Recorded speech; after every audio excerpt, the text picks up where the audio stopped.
And believe it or not, my 25 years of recruiting says this resume is going to go to the top of the pile. I'm all going to guarantee it. I got to use the word. By the way, before I go any further, there's a disclaimer involved here.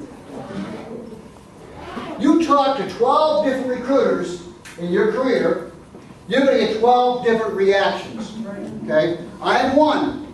Just what happens, I know a lot of recruiters myself, and I've commiserated with them. I've talked with them about the concept of resumes. I built them myself. And I'll tell you right here now, there are certain things that in 2006 through 2008 took place on a resume.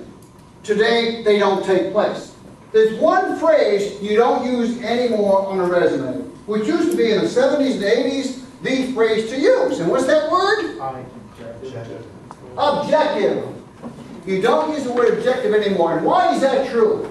Because we're in a buyer's market. They don't give a rip, quite honestly, what you want to do the rest of your life. What they do care about is what they have to offer, and can you complete that? Gee, how do you do that? Maybe a summary? Maybe achievements? Maybe accomplishments? If you're in IT, maybe the software packages you've worked on? Even proprietary, you can mention the fact you work with. I'm just saying that if you want to get to the top of that pile, you're going to tell them what you can do, not what you want to do. That's my only premise there. And the other part is, and someone showed me a one-page resume, and I said, do you realize, now in this room here, the majority of you people are professionals who've been in the field maybe 10 years, or maybe a few more. And a one-page resume does you no justice. Okay?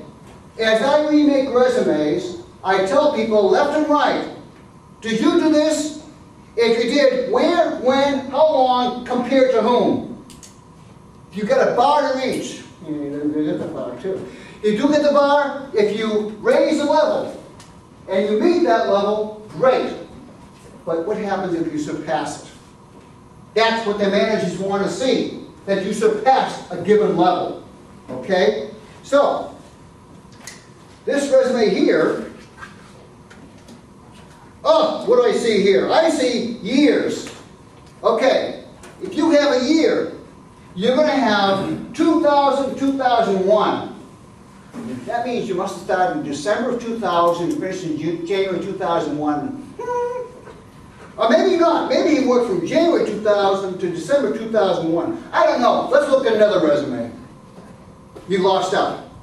You've lost out. And I'll tell you, as a recruiter, and I was just on a gig for a few weeks even, but during that gig, I saw so many people who went through my hands. I saw that all these red flags, and I said, I'm going to look at somebody else. Why? I don't want red flags. I don't want short terms, being a few days or a week.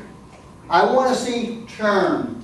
If you have 10, 15 years at a given company, all the better. Flaunt it. But one thing you don't want to flaunt is that company's name. You want to flaunt your job title. If you were a substitute teacher, okay, this person has substitute teacher, and then he has Seminole County Public Schools on top of that.